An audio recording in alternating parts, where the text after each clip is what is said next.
बिहार विधानसभा चुनाव का डेट निकल चुका है और इसके लिए एक वीडियो बनाए थे पहले, उसमें बता दिए हैं डेट के बारे में, रिजल्ट के बारे में। इस वीडियो में मुझे बस इतना कहना है कि आप सभी लोग बस एक बात का ध्यान रखें कि जिस किसी भी राजनीतिक दल और उसका नेता वक्फ अमेंडमेंट बिल का विरोध किया था उसको वोट नहीं देना है।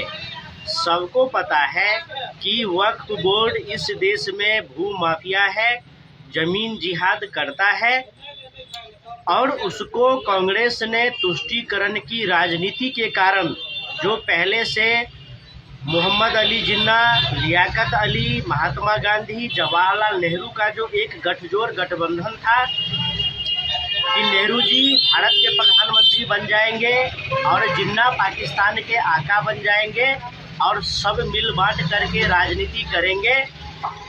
तो जिन्ना का तो षड्यंत्र था कि कुछ भारत में भी रह जाओ, कुछ पाकिस्तान चले जाओ और दोनों मिल करके पूरे देश को इस्लामिक देश बनाएंगे। और कांग्रेस ने भी उसमें उसका साथ दिया, कांग्रेसी नेताओं ने साथ दिया और धीरे धीरे अल्पसंख्यक आयोग, मुस्लिम पर्सनल लॉ बोर्ड, वक्फ बोर्ड बना करके इतनी शक्ति और सामर्थ्य दिया, इतने संसाधन दिए, इतनी सुविधाएं दी कि आज सब खुल करके कह रहा है, पीएफआई जैसा संगठन बना रहा है और कहता है कि भारत देश में गजवा ए हिंद करेंगे, लड़कर लिया है पाकिस्तान, हंसकर लेंगे हिंदुस्तान। तो इस क्रम में सभी राष्ट्रवादी लोगों को यह सोचना और समझना है और इस पर कार्य करना है कि वह जो भी कारण है जो कल को भारत को इस्लामिक देश बना सकता है, भारत में गजवा ए हिंद कर सकता है, उसको हम इस देश से समाप्त कर देंगे। और इस देश से उसको समाप्त करने के लिए ऐसे नेताओं और राजनीतिक दल का विरोध करना होगा जो वक्फ बोर्ड जैसी संस्थाओं का समर्थन करते हैं। इस देश में पर्सनल लॉ, मुस्लिम पर्सनल लॉ की कोई आवश्यकता नहीं है। इस देश में अल्पसंख्यक आयोग की कोई आवश्यकता नहीं है। इस देश में वक्फ बोर्ड की कोई आवश्यकता नहीं है और इस देश में ऐसे नेताओं की तो बिल्कुल भी आवश्यकता नहीं है जो कहता है कि कुंभ में स्नान करना फालतू है और नवरात्र में मुर्गे का टांग चबाना चाहिए। तो सब लोग याद रखें, क्योंकि चुनाव जब आता है तो लोग भाई भतीजावाद को देख करके वोटिंग करता है, जात के लोगों को देख करके वोटिंग करता है और बहुत सारे लोग राजनीतिक कैडर बन करके, राजनीतिक कार्यकर्ता बन करके जो बट जाते हैं वो बटना नहीं है।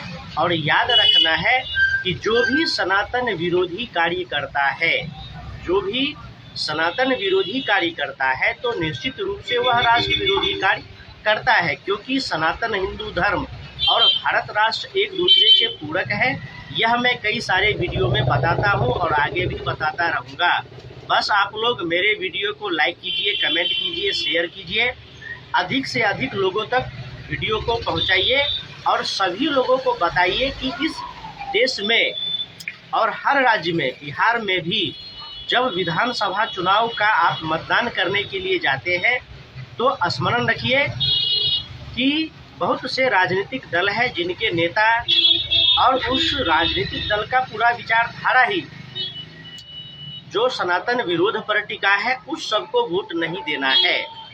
अगर वक्फ बोर्ड जैसे जिहादी संगठन को, आतंकवादी संगठन को रोकना है तो सबसे पहले जो उसके हितैषी है, उसके संरक्षण संवर्धन के लिए जो कार्य करते हैं, सनातन हिंदू धर्म का तो उपहास उड़ाते हैं, मजाक उड़ाते हैं, लेकिन जो सनातन हिंदू धर्म विरोधी कार्य होते हैं उसका वह बढ़ चढ़ करके सहयोग समर्थन करते हैं।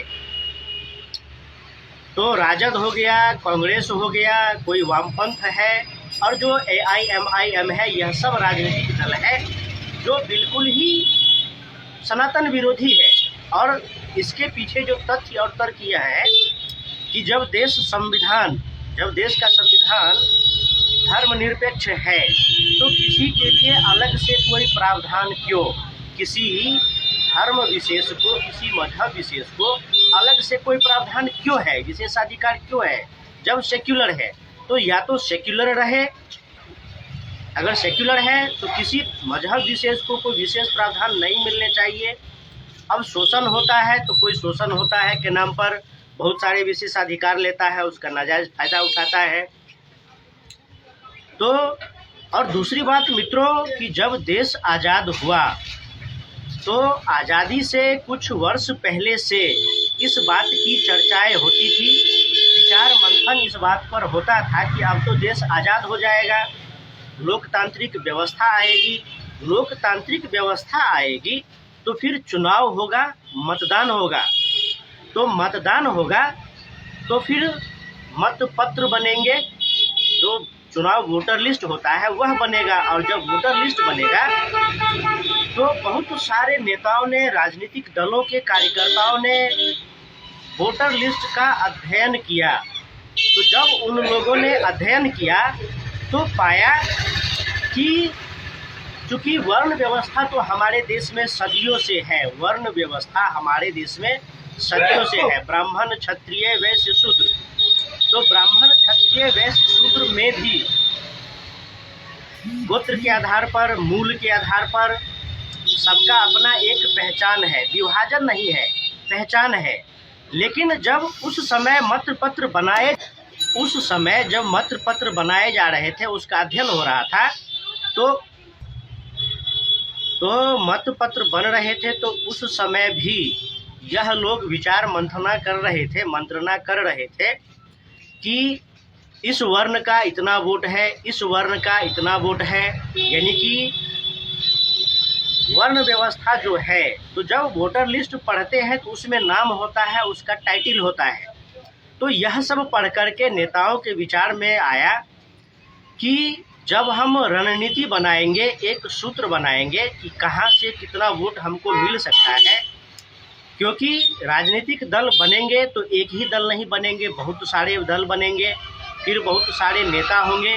तो सब यह प्रयास करेंगे कि हमारे पक्ष में अधिक मतदान हो तो हमारे पक्ष में अधिक मतदान हो। वहाँ से विभाजनकारी, जातिवादी विभाजनकारी राजनीति का सूत्रपात हुआ है, शुरुआत हुआ है।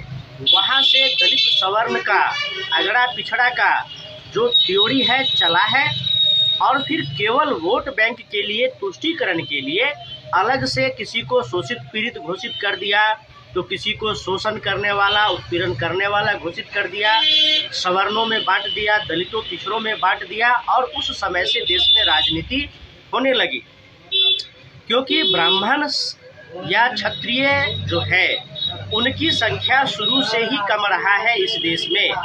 लेकिन वह शक्ति सामर्थ्य वाले होते हैं, बुद्धि बल वाले लोग होते हैं, शासक वर्ग होते हैं, तो उनका प्रभाव रहता है। लेकिन जनसंख्या जो है अन्य वर्णों की अधिक होती है। तो धीरे धीरे जैसे जैसे लोकतांत्रिक व्यवस्था आगे बढ़ता गया, सवर्णों के विरुद्ध एक माहौल बनाया गया, दलितों को सवर्णों के विरुद्ध भड़काया गया। इस बात की भी राजनीति स्वतंत्रता के बाद ही शुरू हुई है इस देश में। नहीं तो वर्ण व्यवस्था तो था, लेकिन इतनी नफरत नहीं थी जितनी आज फैलाई जाती है। आज CJI गवई को जूता मारा गया क्योंकि वह देवी देवता का अपमान किया था, लेकिन प्रचारित किया जा रहा है तो वह एक दलित जज था, इसलिए उसको जूता मारा गया। तो ऐसी कोई बात नहीं है। तो जो जाति में भेदभाव करके, ऊंच नीच में बांट करके जो राजनीति होती है, इससे भी हिंदुओं को बहुत बड़ा नुकसान होता है और ऐसे लोगों को बल मिलता है जो सनातन विरोधी राजनीति करते हैं। तो इसलिए ध्यान रखना है कि जो सनातन विरोधी राजनीति करते हैं, धर्म की हानि करते हैं, धर्म विरोधी राजनीति करते हैं, उसको वोट नहीं मिलना चाहिए।